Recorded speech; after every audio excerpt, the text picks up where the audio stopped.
Well, welcome back, everybody, to another episode of RT Talk. This is our weekly show about Rooster Teeth, where we talk about all the news and things that are happening. I am Michael Cool. I don't remember what side you're on. I think you're on this side. That's Doug Kirkwood. You do the video, so you can put it on whatever side. I'll just make sure that you're all whatever direction I'm pointing. That's where you'll be the whole time. Okay. I'm not doing that editing. This week's episode. Well, obviously, if you are a long-time listener, you're probably realizing the intro is now gone. I'll talk about it at the very end, so that way we're not clogging up the beginning of this with, show talk. But if you really care, we'll talk about more at the end. But this week's episode, we are going to be talking about Extra Life, because Extra Life has now concluded, at least in terms of the shows and all the fundraising efforts that they did throughout the week, or like the big banner primetime ones. We found out now what Alanah's new job is, so we're going through that. Giving an update on Mariel, and actually, the last thing I want to talk about too is something I was going to mention last week, and I just apparently forgot until after we were done recording, and I was recording the intro and I saw it on the list, and I was like, I almost said it, and I was like, oh, we didn't talk about that. I was like, okay, so I just put it on the list for this week. So it involves Adam Ellis and sort of his project. So some past Rooster Teeth employee updates, basically. But yeah, we'll get into Extra Life now. So Extra Life was a tremendous success, especially considering that they still technically did a 25-hour stream, being that they started the night before with that 13-hour one that confused the shit out of me last week. Right. Because I didn't know that was happening. And so they started with that, and then they did the 12-hour stream during the usual hours, I would say, like the 9 to 9, or well, it used to be 9 a.m. to 9 a.m. or 10 a.m. or whatever it was, but now it was 9 to 9 p.m. or 9 or 10 p.m. whatever it is. But that happened last Saturday, and obviously they had fundraising efforts throughout the week, and they did some different stuff, but they tallied up how much they raised. I think they started the stream, because we talked about it when we recorded last week, that it was around 250-ish thousand. I think it was somewhere in that vicinity on Friday. Throughout the stream, they ended up raising over the total was over $700,000 at that point. And when they calculated, they added the merch in, they actually raised $1.1 million nice. For Extra Life this year. So they still broke $1 million, despite all of the sort of obstacles and hurdles they had to overcome to have Extra Life this year and to raise money. I know they set their goal they even said they set their goal lower at 500,000, because just with the circumstances this year, a lot of people maybe can't afford it. There's people who lost their jobs this year. Right. Livelihoods are being destroyed. Families are being destroyed by coronavirus. So they want to set their goal low, and $500,000 shouldn't, is an incredible low, but they weren't trying to beat last year. Obviously, they were being realistic with what they were trying to do, and they still doubled what they were hoping to do. And I was just worried how coronavirus was going to impact it. I figured the 500,000, whenever I saw what that was going to be their goal, I was like, that I feel like they could do. And then, when we were doing the show and it was at 200 something, I was like, I think I don't think they're having an issue hitting that 500. Right. They'll be all right. What was their goal last year? Do you remember? I don't remember. I tried to look up a little bit, but I couldn't find the goal. But I think last year, because it's all obviously you try to beat the previous year. And I think last year they fell a little bit short of that, but they still raised over $1 million. So yeah, it's like when Phil was on. It's like you're losing, but you're not really it's a good loss. Right. If I could lose and make $1.2 million for a good cause, I don't see that as being an actual loss. But yeah, they still managed to break that threshold of $1 million, which is pretty incredible. I didn't get to watch the entire stream. I kind of tuned in here and there. I watched, especially since I put this podcast together on Saturdays, so for a good chunk of it, I was editing and posting and making sure this thing was working, and trying to come up with a thumbnail, which I came up with a really dumb one last week, but it made me laugh, so I did it. That's all that matters. Make yourself laugh. It's usually what I aim for in most cases of my life. But yeah, so I didn't see every part of it. I think the first segment I saw was when they well, have you seen anything for Phasmophobia? I know I described it to you a couple weeks ago, but No, I want to watch the people because I would never play it, obviously. But I'm interested in seeing I'd love people. for you to play it. Do you have it? No, but it's just a PC game, so you could play it. Play with some of your friends down there. You don't want to play with me? I don't know if I have a computer that would be able to be honest. Because I think that's usually my biggest hurdle. You're the only one who would be into watching me be terrified. Oh, I can assure you I'm not. I guarantee that I'm not. But they did I tuned in when they did the 2 p.m. Spooky, which they did a live action version of Phasmophobia. Because for anyone who hasn't seen the game played, or for Doug in this case, you start off and you're at a location. You're given, or I guess you're not given. You have to purchase tools by like completing different tasks in the game. Like if you do more of these tasks and like if you do certain things, you earn more money at the end, and then you use that money to buy different tools. But basically, you're given so many tools that you purchase or whatever, and then you have to go through and basically identify what the ghost is by collecting different evidence, whether it's ghost orbs or fingerprints or ghost writing. Or what EVPs, all the classic ghost hunting stuff. And so what they did for the live action one is they had Blaine be the ghost in stage 5 because no one's there, since it's, pretty much no one can be there. And he was the ghost, and they were leaving clues for Carrie and Cole to find. And basically they had to try to figure out where, like, what type of ghost he was and where he was and stuff like that. And then they were doing different stuff like slamming doors and like they were like rolling stuff out in front of them. So it was a really interesting idea, and they even acknowledged how they wouldn't be able to do that like any other year because of how many people are there.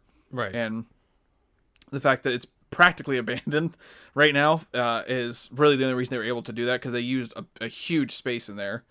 And they pointed out like 100 times during the stream for obvious reasons, but I feel like I should point it out now. They did have, I forget what it was called, but they did have a crew there that was there to sanitize and was there to basically as their like safety officers for anything they did. They made sure that like no one shared anything. If someone did share something, they were wiping it down and sanitizing in between. Other than everyone was tested and all that stuff, everyone was... I think outside, if they left like a certain group, like I think whenever Katie left the couch or like, the stage, when she came back, she had her mask on and she was taking her mask off. So it's like, there was a lot of rules and like regulations and boundaries put onto what they could and couldn't do. And they had that crew there to do all that stuff the entire time. So they did everything safe. They did everything by the book. So there was no concern for anyone catching, COVID or anything like that. But that was the first thing I saw was the 2 Spooky, and I forget what they moved on to from there. I didn't see. I think I missed the next like hour or two after that, and then I basically turned it on. I think just before. I forget what the segment was. There was something I tuned in for, and it was like right before Team Nice Dynamite of which is Michael and Gavin. And their like segment. So they don't do that anymore, right? What's that? Like Team Nice Dynamite, like they don't do that. Like that used to be its own thing. Do they still do that? Well, it's Play Pals. Play Pals, okay. Yeah, they don't usually use Team Nice Dynamite as much as like their title anymore. A lot of times it's like Plapes. It's the show's called Play Pals, but it's them. It's the same thing. They just don't have the smiley face with the Dynamite logo like they used to. But I mean, they still bring it up. It's not like a ghost name, but yeah, it's since Play Pals is a show, I feel like I hear that more often. But right, and they named that segment after Team Nice Dynamite. So, but yeah, we watched that, which was ridiculous, and them every time someone donated a certain amount, they're building up to shooting paintballs at Gavin and Michael, and every time they donated a certain amount, it added a paintball for Michael to shoot at Gavin, and a different amount was a paintball for Gavin to add to his hopper to shoot at Michael, and they were doing that kind of stuff. They waterboarded each other with Kool-Aid. It got real crazy. But we were watching it, and I was like, I feel like Michael and Gavin are probably responsible for like $70,000 worth of Extra Life donations every single year, and it maybe more. I don't remember how much they raised. They raised a lot of money in that hour that they were on. Well, I saw on YouTube, at least, I don't. There's like an hour and 20 like best of Extra Life stream. Yeah, they just put that up this week. Yeah, so if you're like me who did not watch any of it, that's my plan, is to watch the highlights. Which definitely, that's probably a much obvious, or it's definitely a much easier way, but it's probably the way to view all the stuff, because especially for Extra Life, just by nature of doing that kind of show, there is a lot of like downtime or different stuff that's, like they did like a whole Bob Ross painting thing, so a lot of it's them just watching him paint. So like in terms of editing, you could chop that up quite a bit to just get to like the parts where people are saying something or something's happening. So yeah, there's a lot of stuff that if you, in terms of like an edited product, there's a lot that they could chop it down to. So yeah, if you missed anything, I was gonna put it on, but I was like, I did see a lot of Extra Life, so I didn't want to watch it just yet. But right, so I'm not sure exactly what's in that best of, but I think it's probably the way to go through everything, because the biggest moment probably for me and for a lot of people was Chad James, formerly of Screw Attack / Game Attack, and has been been a Rooster Teeth employee, for like the what's it, the bungalow? I can't remember what they're called right now, but the like the live action crew over there. He talked about how his daughter has been. As soon as he said his daughter, he just basically cried for 2 straight minutes. He couldn't even get it out, what he was trying to say.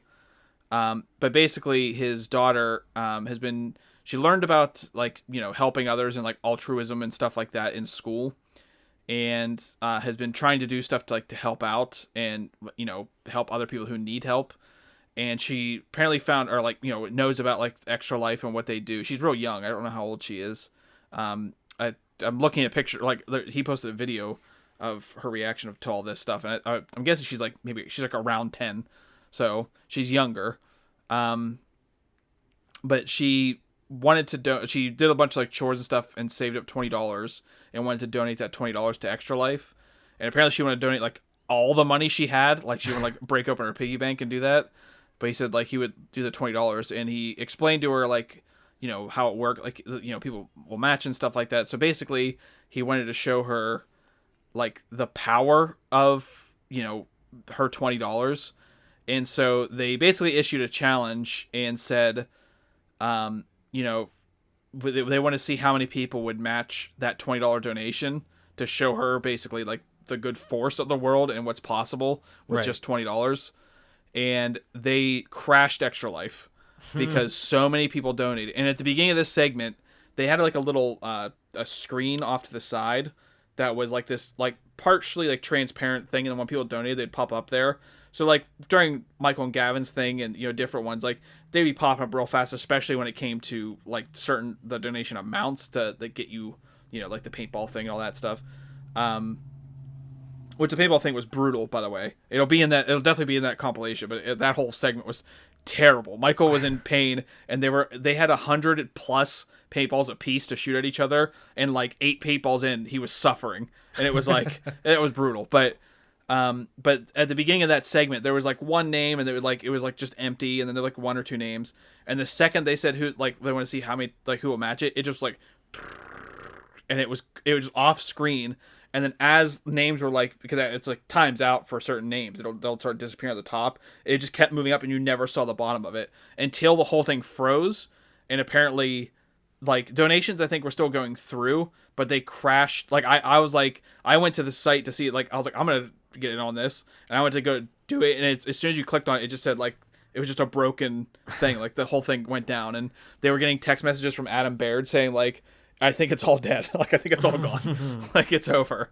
And so basically, her one $20 donation, it turned, like, they were doing it, like, it happened for the whole segment they were doing, but they were just going to see how much that $20 would, or how much that $20 would turn into in just 10 minutes.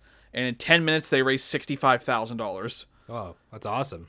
It's a lot. And if you go to Chad's Twitter, which is Chad James RT, or at Chad James RT on Twitter. He has a video of him telling his daughter, and she's like, I forget what he says. He's like, how much money do you think we raised with your $20? She's like, 100. He's like, 65,000. Stupid.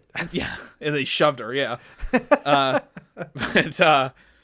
you can tell too. Like, I don't think it's hard to really grasp what that means. But you could see like she's blown away, but then you could just see her trying to process what $65,000 really is and what that means. And like it's a short video, but it's worth watching, especially if you watch Extra Life or you donated or whatever. Or if you just love kids.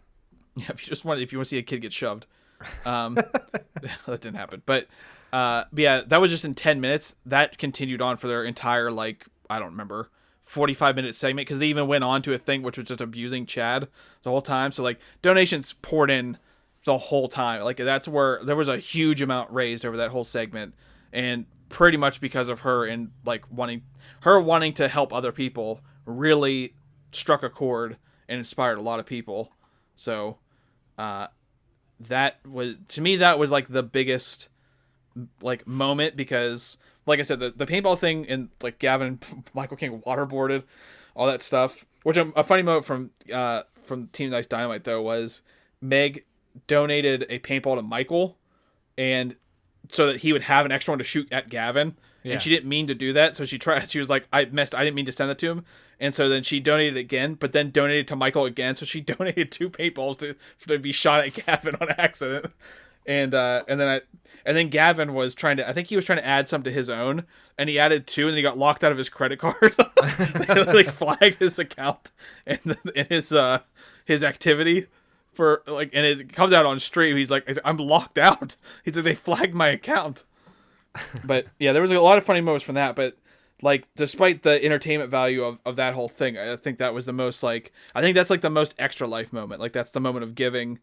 That's, you know, that's what you're hoping to get out of that thing is right. A really feel good.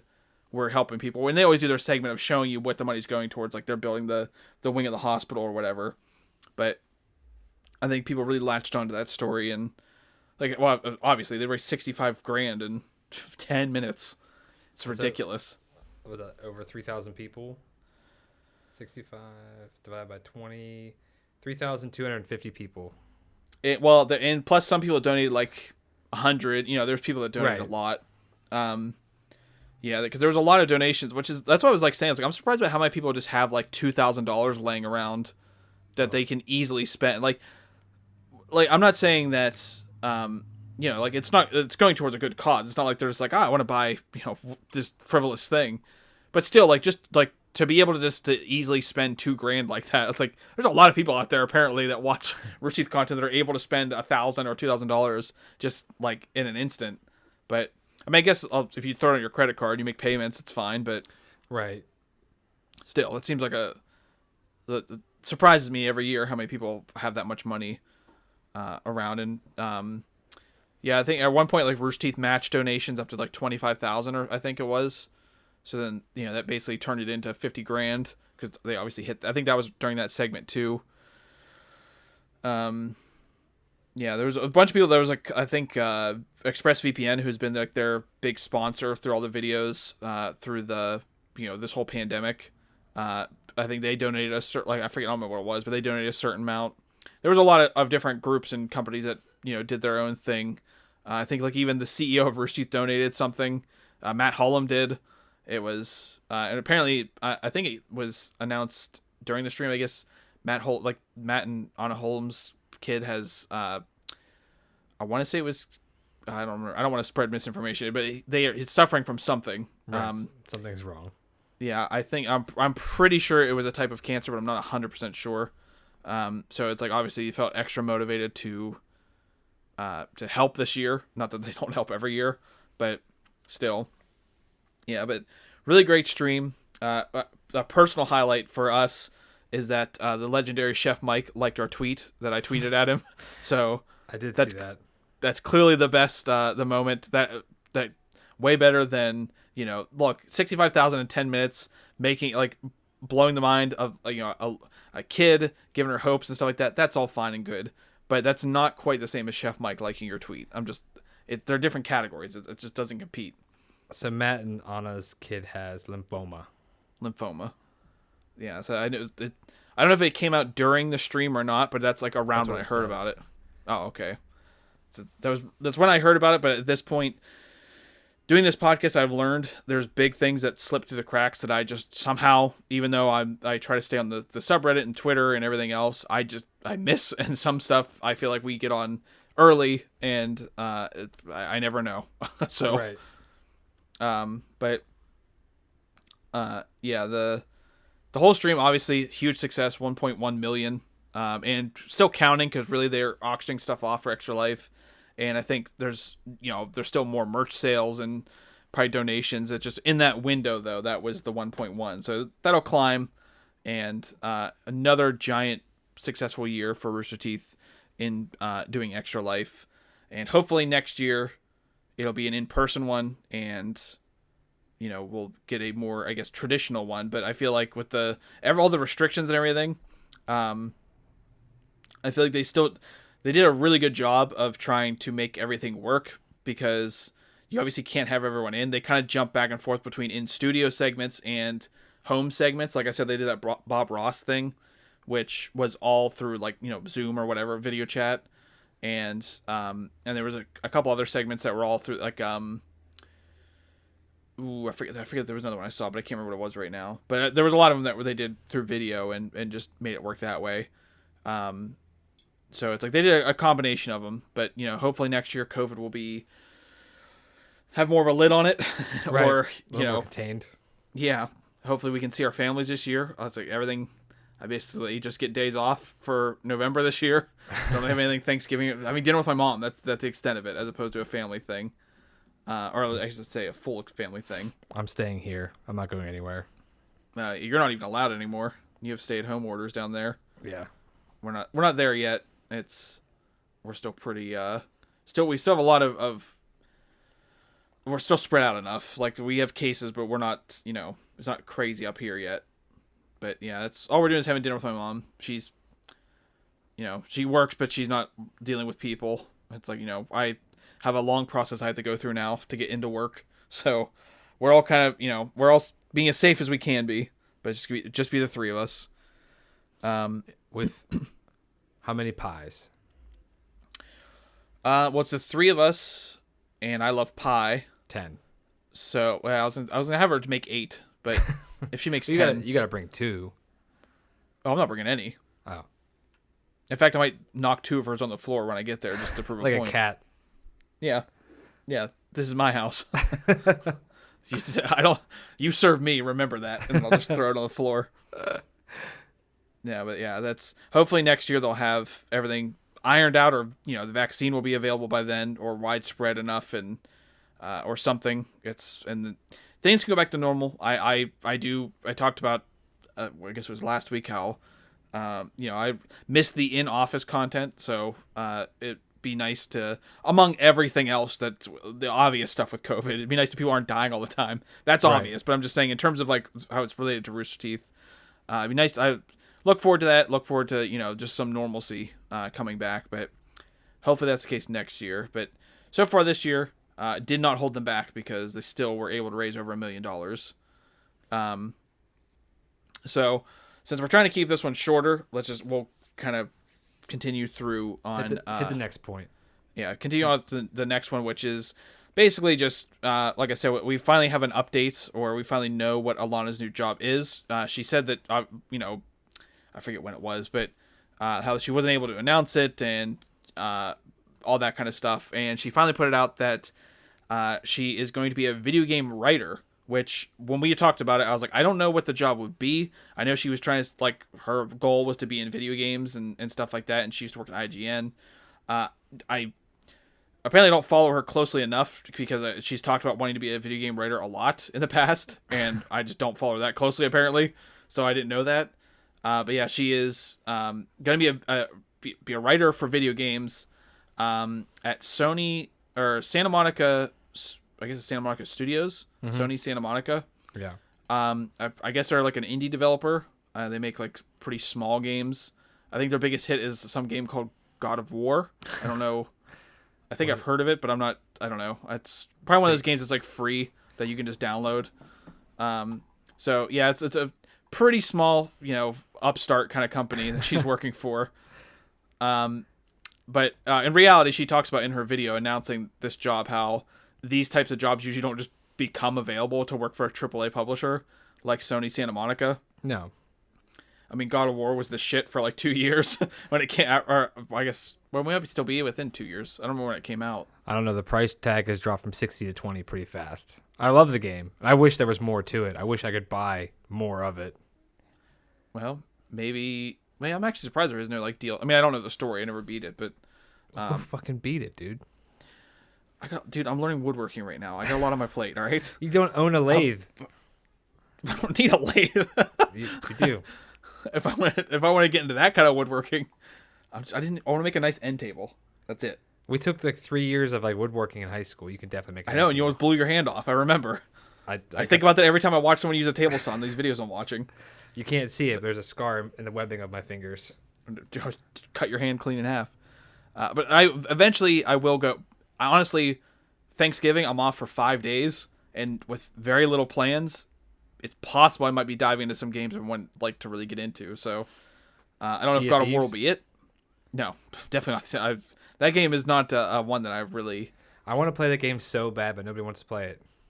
Yeah, that's not really a me kind of game. I barely even watch when an achievement hunter like plays it. I watch every now and then, but I most of the time that's like a background. I'm like listening to it while I'm playing something kind of game.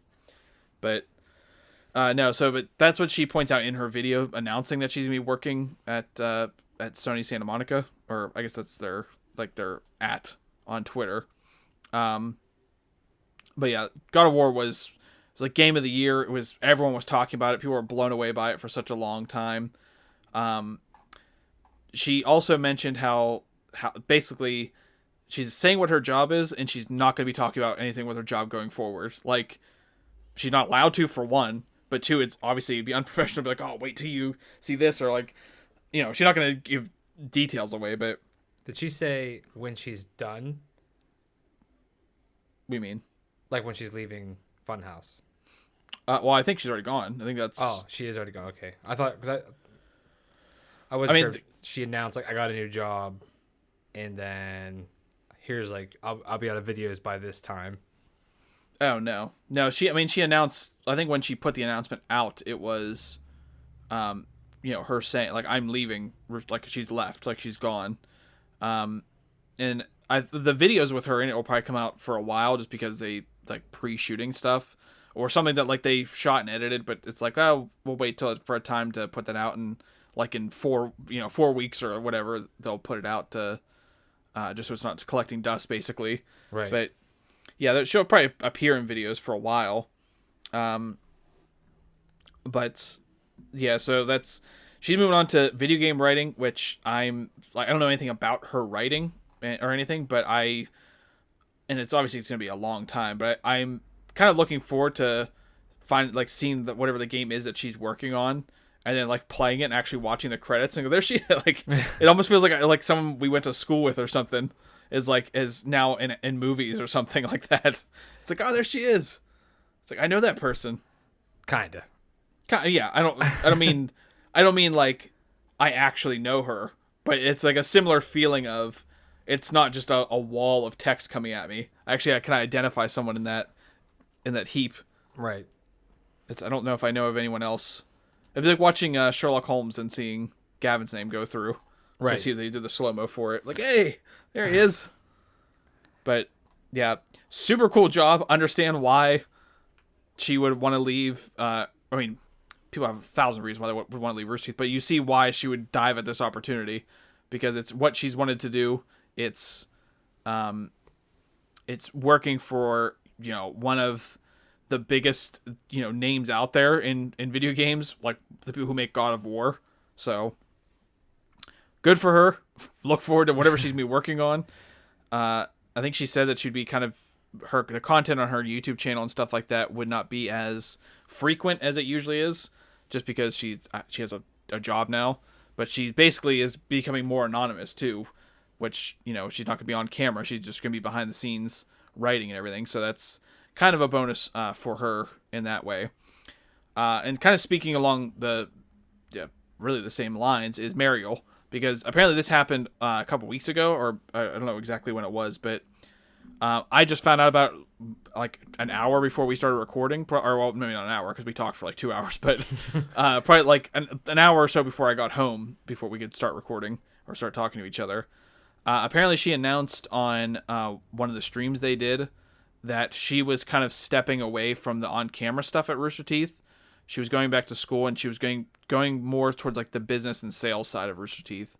So she's kind of, I mean, I don't know if she will still pop up and stuff or not. It's hard to say. Like I said, I didn't even know about this until I think it was a post on the subreddit that just said like where's Mariel or something like that, and someone's like, oh yeah, she said on the stream that she's kind of stepping away from on camera stuff. I was like, nope, didn't know that. Nope. Didn't know that was happening. But yeah, she'll be on the sales side, so she'll still be around. Who knows if she'll pop up in things here and there. I'm not, being that I don't know much about the story, I don't know what she was going back to school for, but probably business. So probably like a general business, or whether I focus in something more specific. But yeah, she's still around, so it's not like a complete, it's not like someone left the company.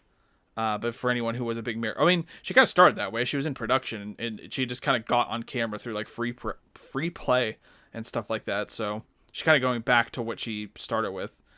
And then, yeah, the last thing we're going to talk about, or mention, I guess, is what I wanted to mention last week, and I forgot, or just kind of skipped. But Ellis, who goes by Gilby Ranger on Twitter and everything, he started his own video game kind of, I guess, like news channel, I guess you'll say.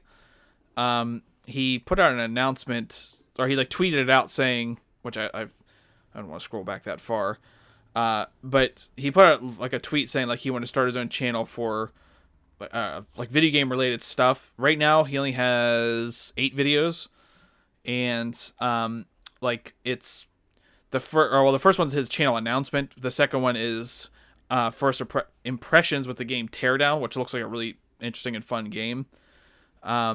And then he's like, another one is he's reviewing a game, and then he's doing like tips and stuff because he's been playing Demon Souls. So it's just kind of like a general review, and I don't want to say news because there's like tips and stuff in there, but he's started his own video game channel. He left, I forget, it was a little while back, left the company, but was it Astro Gaming? Yeah, that's right. That's who he works for. Yeah, but Adam Ellis, the first Rooster Teeth person we saw in person when we went to RTX. His giant. Yeah, this presence. Viking. Yeah, a fucking Nordic Viking came walking through a bar at us as we went to a Casino El Camino. I'm 20% Viking, and I look like a leprechaun. Well, it looks like he came over, like he walked out of Casino Camino, got on a wooden carved boat with like that dragon head on the front of it, and he stood with his foot on that as he sailed away. Like that's what he looks like. And I was riding on his shoulders as his little henchman. You're basically his parrot. Like you were like something he just keeps for his own enjoyment and entertainment. But yeah, he was gone into making his own video game, videos and everything else. So, wanted to at least announce that they heard it here first. But wanted to talk about that just briefly because I like doing updates on people who were, especially people who were around for a long time, like Adam Ellis, and just kind of give a touch base with them and see what's kind of going on with them, and give updates and keep up with them and see, just like. If we're still doing this podcast when Alanah's whatever game she's working on comes out, we'll probably mention it then too. So, so we're shooting to make these shorter now. Basically,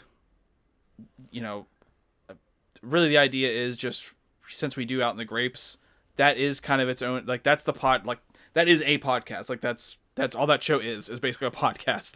It's just us talking, which if you're watching this on YouTube, or if you've tuned into this on Spotify or iTunes or however you're listening to this, every Wednesday Out in the Grapes is a podcast that Doug and I do. It's a very general podcast. We talk about anything and everything, and it's if you are interested in that or you want to hear that, it's on the same RSS feed as this podcast is. So it comes out Wednesdays. This comes out on Saturdays, and feel free to subscribe to the YouTube channel, but also feel free to subscribe on iTunes or Spotify or wherever you listen to podcasts. But since Out in the Grapes is kind of its own podcast, and it's in terms of our downloads and stuff like that, it kind of performs on par with RT Talk on a week-to-week basis, barring any kind of giant story. But so we just kind of want to make this more so of a trim, I guess, like news show as opposed to. I'd say it's more YouTube friendly. More YouTube friendly, absolutely, and it is what it is. Like we're talking about this stuff. It's not always going to be this short. Even this one is probably a little bit longer than what it would be like normally, because I want to put kind of this whole thing in here.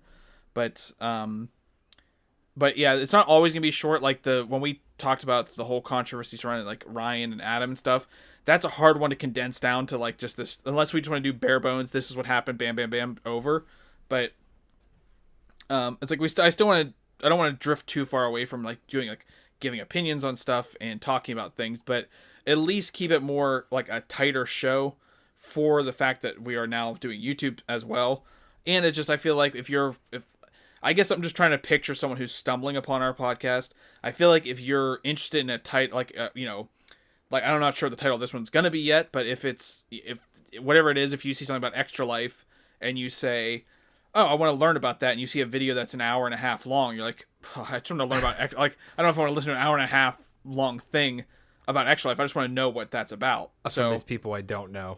Exactly. So I was like, I think just if we condense this show down, that probably helps the show some, just because it is news. Before, without in the grapes and having more like podcast-like elements in it, it kind of made sense to me to just put it all together and make it longer and, traditional podcast-like things. But since we have two shows now, and that one is that is podcast, this I feel like we should probably focus more so on this being a, in quotes, I'll put news show, but because we absolutely are not, we're definitely not that. But we're like an update show, in a way, yeah. So want to trim it down some, and that's part of the reason why. Again, like, why I'm even talking about this now is part of the reason why the intro's gone. I felt like the intros initially I introduced in the podcast because there was times, especially when we were doing Out in the Grapes, that we would be talking about something and we go down a path I didn't expect. So, like, particularly when we did Out in the Grapes, because then all of a sudden, like this week's Out in the Grapes, Doug was talking about the PlayStation 5 that he got to kind of mess with and play at his friend's house. So, like, that's something that I'd probably mention in the intro to say, because I didn't know we were going to be talking about that beforehand. So then I would take the opportunity to record the intro, talk about that stuff, and then that way people know, oh, they're going to get into that in this episode. Since we're doing that separately, that kind of eliminates that free-form stuff. It's more so on rails, and this is what we talk about, these things. So I feel like the value of mentioning what's happening or what's going to be coming up on the show beforehand is much less now. And I feel like it takes away from people who are finding the podcast to get into the podcast, or the show, or whatever you want to call it now. But basically, because like I said, the way YouTube works has kind of changed my thinking on this show and everything. But when it comes to RT Talk, I figure if you do find the show, the exact same thing I was talking about before, if you are finding the show and you want to know about this thing, and we have sometimes a minute or 2 minute long, or sometimes 3 minute because a lot of times I talk about this stuff up front. That's just a whole like buffer that you have to get through to get to what you're clicking for. It's your fault. It is my fault, but we're figuring this out. You're like a wagon on the back. I'm towing you along. But yeah, so like I just figured at this point, with Out in the Grapes being its own thing, and we're not really going to go down that many paths. I don't feel like it's worth to have that extra layer of stuff that people have to get through to get to what we're talking about. So we're kind of just trying to trim and like refine the show and kind of cut it down. And like I said, even this, like right now, I know we're close to about 40 minutes. So we're going to shoot for like around 30 minutes for the episodes. And if we get less than that, then that's fine. If we go more than that, especially for these big topics, then it will be what it will be. But that's what we're gonna be aiming at now, and that way it'll be more condensed, not as much rambling and everything else. And if you enjoy our rambling and you enjoy our foolishness, then Out in the Grapes is there. We'll talk for an hour and a half, depends on the week, and we'll see how much idiocy comes out on that show. But that is the plan going forward. We'll see how this does. If all of a sudden we just start going down, then we'll go back to what we were doing. But for now, that's the thinking. Yeah, time will tell. We don't know what we're doing, but we're trying. Yeah, it's pretty much just always it's think of something and go, would that actually help the show? Well, let's try it, and then we try it. And if it's if it does help or if it doesn't help, I mean, sometimes it's hard to tell because a lot of times we get downloads on our older episodes. So it's hard to tell exactly what's influencing everything. But we'll try this for a while. The same way we tried, like I said, Out in the Grapes, separating into a separate show. We're like, we'll see what happens. And like I said, it's pretty much performing on par with RT Talk on a week-to-week basis. So we'll see if this works. If not, then we'll go back to the old format. But that's the idea. Tell us what works. Doug, okay, we gotta get. Doug needs to hear from all of you. I just want to know what works, what doesn't work. That's the thing. Like, this is just tell us, because we can make it work. We can make it better. Doug wants to be YouTube famous. I don't want to be YouTube famous. He wants to be recognized when he's at work. He wants people to come up to him and to talk to him. He wants people to give him gifts. He wants people to worship him. I just want people to help us make it better, because we can only do what we think's better, but maybe it's awful. Maybe it's good. Maybe it is. I mean, we kind of, at a certain point, we do have to kind of stick, we have to follow our own instincts as to what's happening. But yeah, if we did something, like if we do this, and like I said, if downloads go down and all of a sudden all of our videos are heavily disliked, then okay, well, that was clearly not the answer, and then we can course correct back. But yeah, right now we're just trying and seeing how, and just looking at data basically and seeing how it does. But Doug needs to hear from all of you. Doug would like to hear from all of you. So if you're watching this on YouTube and you made it to this point, leave a comment for Doug. Do something for Doug. Say how lifeless my eyes are when I don't know what's going on. Yeah, talking about his appearance. Really go after him. He needs something. He wants to hear how bad we are, how good we are. It's very important. And I mean, the interaction is great when it does come through. Wow, every time it's happened, I've been very appreciative. The fact that we were just talking about beforehand, the fact that anyone even listens to this, and we look and we see that there's people in France that listen to this every single week. It's like, I can't believe there's someone across an ocean that every week hears our voice and the stupid things we say. It blows my mind. But yeah, Doug would love to hear from all of you. So do whatever you have to do for that. But yeah, let's wrap this one up so that way we can kind of keep this a little more trim, and we don't go too long. Because if I know us, we could talk for another hour. All right, just about everything. I'm gonna shut you off now, and we're done. You're gonna shut me off? Fuck you! I had to beg and plead for you for the last 3 minutes. How dare you? I'm just you want to make it shorter? We gotta stop. I can't believe that you've spun this on me. I did this for you. That's the last set. Don't say anything. Don't respond to Doug's need here.